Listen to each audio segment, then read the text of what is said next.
Hello friends, तो कल तक हम लोगों ने देखा था फीचर एक्ट ऑफ इंडिया 1909। आज हम देखेंगे गवर्नमेंट ऑफ इंडिया एक्ट 1919। इस एक्ट को हम डायरेक्ट इलेक्शन के थ्रू भी जानते हैं, मतलब इसमें डायरेक्ट इलेक्शंस आए थे। हमारे इनडायरेक्ट इलेक्शन पिछले वीडियो में था, इसमें डायरेक्ट इलेक्शन आए थे और ये डायरेक्ट इलेक्शन ये फीचर एक्ट का एक हिस्सा था। इसे हम मोंटागू चेल्मसफोर्ड रिफॉर्म्स भी कहते हैं। मोंटागू जो थे हमारे उस समय के सेक्रेटरी स्टेट ऑफ इंडिया थे और चेल्मसफोर्ड जो थे वाइसरॉय ऑफ इंडिया थे। इसमें क्या हुआ था, separated central and provincial subjects they can make separate loss. मतलब इसमें कि जो सेंट्रल और प्रोविंशियल सब्जेक्ट्स थे वो अपने लॉस अलग अलग बना सकते थे। दूसरा क्या था, प्रोविंशियल सब्जेक्ट्स, ट्रांसफर्ड सब्जेक्ट और रिजर्व सब्जेक्ट। मतलब प्रोविंशियल सब्जेक्ट को दो पार्ट में डिवाइड कर दिया गया था। एक था इसमें से ट्रांसफर सब्जेक्ट और एक था रिजर्व सब्जेक्ट। ट्रांसफर था by the government with aid of ministries और जो रिजर्व सब्जेक्ट था वो था by the governor and his executive council. This dual scheme is called dyarchy. ये जो डुअल स्कीम हुआ, मतलब ये जो डिवाइड हुआ दोनों, इसे हम डायरकी कहते हैं, मतलब कि डबल रूल। ये अनसक्सेसफुल रहा बाद में, इसको बाद में देखेंगे। मतलब ये अभी के लिए इसे डबल रूल कहा गया। फिर आता है डायरेक्ट इलेक्शंस एंड बायकैमरलिज्म। मतलब डायरेक्ट इलेक्शन यहाँ से शुरू हो गया। लोकसभा, राज्यसभा, जो बायकैमरलिज्म का मतलब होता है हमारा, जो आज के समय में लोकसभा, राज्यसभा और जो स्टेट्स में होते हैं विधानसभा, विधान परिषद, इन्हें कहते हैं। और Indian legislative council replaced by bicameral legislative. मतलब जो इंडियन लेजिस्लेटिव काउंसिल था उसे बाय कैमरल लेजिस्लेचर से रिप्लेस कर दिया गया। मतलब कि इसमें अपर हाउस जो था वो काउंसिल ऑफ स्टेट बना और लोअर हाउस जो था वो बना legislative assembly. But the eligibility to vote is depending upon education and a person is being a particular amount of tax. मतलब इसमें भी जो हुआ, जो यहाँ पे डायरेक्ट इलेक्शंस खुल गए थे इंडिया में, लेकिन यहाँ भी कुछ कंडीशंस रखे गए थे कि एक जो हैसियत वाले लोग हैं वही वोट दे सकते हैं, गरीब लोग वोट नहीं दे सकते हैं। मतलब जो जितना टैक्स पे कर रहा है वो वोट दे सकता है, या तो कौन बड़ा कितना बड़ा बिजनेसमैन है वो वोट दे सकता है, गरीब लोग वोट नहीं दे सकते थे इसमें। अब इसमें required 3 of 6 members of viceroy executive council other than commander in chief were to be Indians. मतलब इसमें से जो 6 मेंबर्स अपॉइंट करने थे वाइसरॉय एग्जीक्यूटिव काउंसिल में, उसमें से 3 अब इंडियन होने चाहिए। Extended communal representation as separate electorates for Sikh, Indian, Christian, Anglo Indians and European. Communal representation पिछले में हुआ था मुस्लिम्स और हिंदूज में, अब Sikh, Indian, Christians, Anglo Indians और यूरोपियंस में भी इसे फैला दिया गया था कम्युनल रिप्रेजेंटेशन को। Created a new office of high commissioner for India in London. इसमें जो एक नया ऑफिस बना हाई कमिश्नर का, जो कि इंडिया को उस समय ऑपरेट कर रहा था, वो बना लंदन में। इसका 8वां पॉइंट सबसे इंपॉर्टेंट है, ली कमीशन। ली कमीशन का फॉर्मेशन हुआ था 1926 में। ली कमीशन क्या था, पब्लिक सर्विस कमीशन का ये एग्ज़ाम भी अब करवा सकते हैं इंडिया में। जैसे पीसीएस, स्टेट पीसीएस एग्ज़ाम्स होते हैं, यूपीपीएससी, बीपीएससी, यूकेपीएससी, इस टाइप के एग्ज़ाम्स भी हो सकते थे। पिछले एक्ट में हम पढ़े थे कि वो सेंट्रल सिविल सर्विसेज का एग्ज़ाम करा सकते थे, लेकिन अब स्टेट भी करा सकते हैं अपना पर्टिकुलर सिविल सर्विसेज का exam. Separated provincial budget from central budget. इसमें जो प्रोविंशियल बजट था उसे अलग कर दिया गया सेंट्रल बजट से। मतलब अब दोनों दो तरह के होंगे, दोनों अलग अलग होंगे।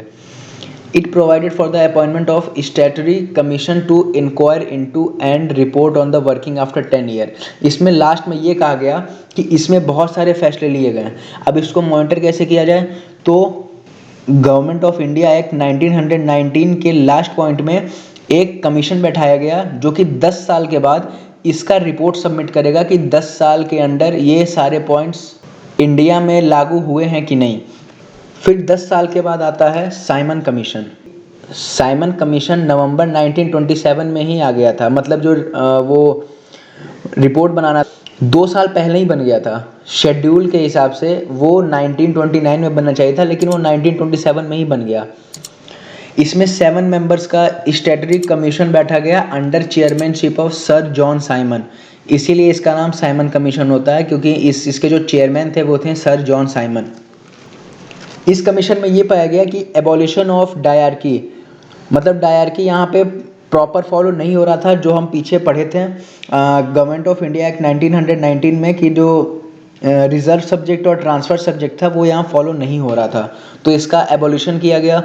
कम्युनल इलेक्टोरेट्स का कंटिन्यूएशन हुआ, जो कम्युनल इलेक्टोरेट्स फॉर्म किए गए थे इंडियन सिख्स, क्रिश्चियंस, इन सबों के लिए, वो कंटिन्यू किया गया। White paper on constitution reform किया गया, मतलब ये मीटिंग 3 बार हुआ था लंदन में। अब यहाँ पे कहा गया कि जो भी इसमें कमियां थी उसे गवर्नमेंट ऑफ इंडिया एक्ट 1935 में सही किया जाएगा, कुछ सर्टेन चेंजेस करके। अब इसके बाद आता है कम्युनल अवार्ड। इन अगस्त 1932 रामसे मैकडॉनल्ड्स, ये ब्रिटिश के पीएम थे, कहें कि रिप्रेजेंटेशन ऑफ माइनॉरिटीज़ भी किया जाए, मतलब जो माइनर्स हैं जैसे कि शेड्यूल कास्ट हैं इनका भी रिप्रेजेंटेशन, जैसे सेपरेट इलेक्टोरेट्स के थ्रू इनको भी सेपरेट इलेक्टोरल दिया जाए।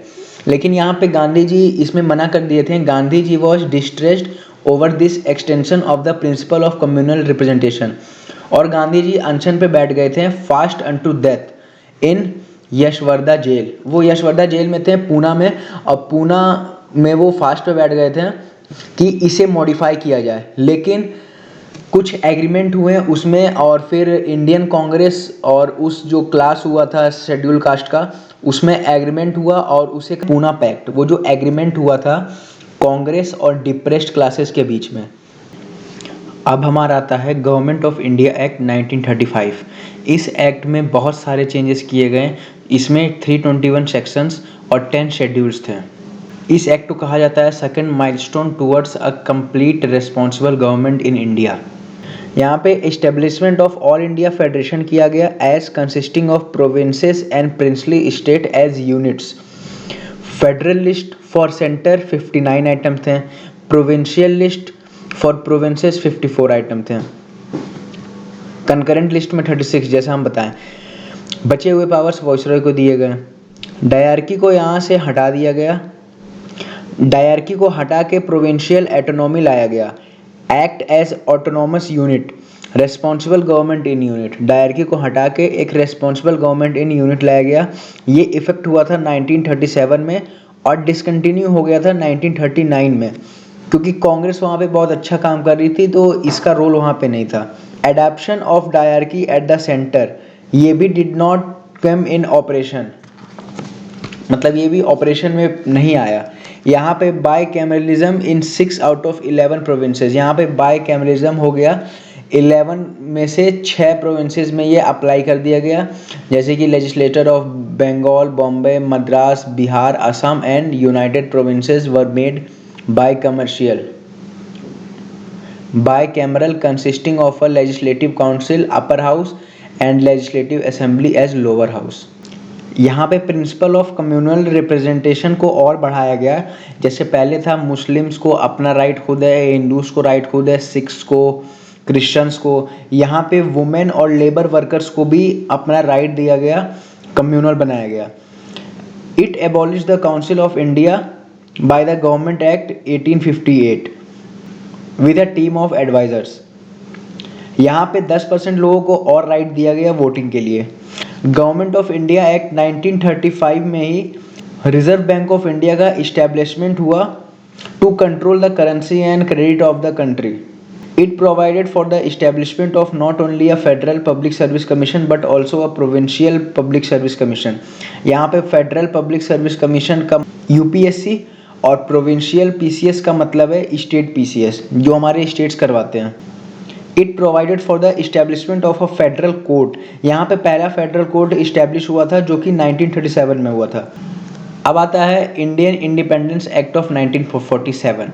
20 फरवरी 1947 को ब्रिटिश प्राइम मिनिस्टर क्लेमेंट एटली डिक्लेयर किए थे कि ब्रिटिश रूल अब इंडिया से वैनिश हो चुका है, मतलब वैनिश हो जाएगा 30 जून 1948 तक, और यहाँ पे जो भी पावर्स थे वो ट्रांसफ़र कर दिए गए थे इंडिया में जो बैठे हुए थे। मुस्लिम लीग यहाँ डिमांड कर रहा था पार्टीशन के लिए, मतलब पार्टीशन किया जाए पाकिस्तान इंडिया का 3 जून 1947 को। यहाँ पे constituent assembly of India formed in 1946, constituent assembly of India form हुआ 1946 में, और यहाँ पे ये भी मेंशन किया गया कि ये उन स्टेट्स पे अप्लाई नहीं होगा, उस पार्ट ऑफ कंट्री के अप्लाई नहीं होगा जो उसे एक्सेप्ट नहीं करेगा। यहाँ पे फ्रीडम दिया गया हर स्टेट को। The plan was accepted by the Congress and the Muslim League. Immediate effect was given to the plan by enacting the Indian Independence Act 1947. इसके फीचर्स हैं कुछ। It ended the British rule, मतलब यहाँ पे British declare कर दिए थे कि अगस्त 15 1947 के बाद अब इंडिया में उनका रूल नहीं रहेगा। और partition of India and creation of two independent dominions of India and Pakistan will be right to cities from British commonwealth. यहाँ पे कॉमनवेल्थ क्या है? Group of countries which are under British rule but now they are sovereign, मतलब जो जो British के under रह चुके हैं, जो जो कंट्रीज अब वो आज़ाद हैं, वो कॉमनवेल्थ गेम्स में हिस्सा ले सकते हैं। तो यहाँ पे किया गया कि इंडिया और पाकिस्तान हिस्सा ले सकते हैं। और एबॉलिश किया गया ऑफिस ऑफ वॉइसरॉय का, जो ऑफिस ऑफ वॉइसरॉय बनाया गया था इंडिया में, उसको हटा दिया गया। डोमिनियन कैबिनेट बनाया गया। It empowered the constituent assemblies of two dominions, मतलब two dominions to frame and adopt any constitution for their respective nation, मतलब पाकिस्तान अपने नेशन के लिए कुछ भी बना सकता था और इंडिया अपने नेशन के लिए कोई भी कॉन्स्टिट्यूएंट असेंबली बना सकता था। यहाँ पे फ्रीडम दिया गया इंडियन प्रिंसली स्टेट्स को, जैसे कि जम्मू कश्मीर ना कि इंडिया में इन्वॉल्व होना चाहता था ना कि पाकिस्तान का पार्ट बनना चाहता था, तो उसे फ्रीडम मिला, वो इंडिविजुअली रह सकता है।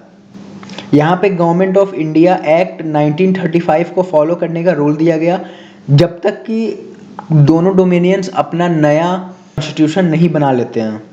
It drop the title of emperor of India from the royal titles of king of England, यहाँ पे किंग ऑफ इंग्लैंड को एम्परर ऑफ इंडिया का टाइटल से हटा दिया गया। और यहाँ पे it discontinued the appointment of civil services and reservation of post by the secretary of state of India, मतलब कि इसकी कमीशन पहले बन चुकी थी, यहाँ पे उसको डिसकंटिन्यू कर दिया गया पुराने वाले को। At the stroke of midnight 14-15 August 1947 the British rule came to an end and power was transferred to the two new independent dominions, India और पाकिस्तान। और इसके लॉर्ड माउंटबेटन बने पहले governor general of new dominion of India. India के पहले governor general बने थे Lord Mountbatten. और यहाँ पे एक और पार्ट आता है रेड क्लिफ। रेड क्लिफ क्या होता है? Border commission. बॉर्डर कमीशन वो होता है टू डिसाइड बिटवीन बॉर्डर्स, जैसे इंडिया पाकिस्तान का बॉर्डर हुआ था तो उसमें रेड क्लिफ कमीशन बैठा था कि बॉर्डर्स कहाँ से बनेंगे। तो आज के वीडियो में इतना ही। अब अगला चैप्टर शुरू करेंगे मेकिंग ऑफ द कॉन्स्टिट्यूशन, कि हमारा कॉन्स्टिट्यूशन कैसे बनना शुरू हुआ। Thank you.